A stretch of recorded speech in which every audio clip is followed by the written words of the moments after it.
What does Meta verified on Facebook mean? Or let me explain you. Hello everybody, welcome back to my channel How to Apps. This is me Bipin Basnet, and today I'll explain you what Meta verified on Facebook means and what are the benefits of it.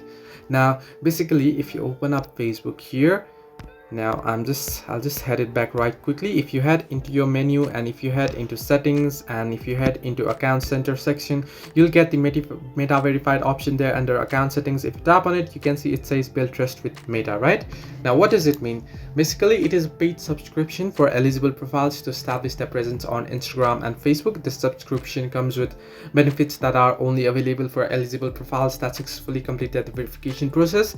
Now you can see the benefits here, that you'll get a verified badge, you'll get an increased account protection, you'll get support whenever you need it quickly. Now currently it's only available in few languages, and then you'll get some unique stickers that are only available for verified accounts. So basically it's a paid subscription that you'll get certain benefits with. Hope this helped you. Do like and subscribe, and do not forget to leave a comment down below if you have any further issues.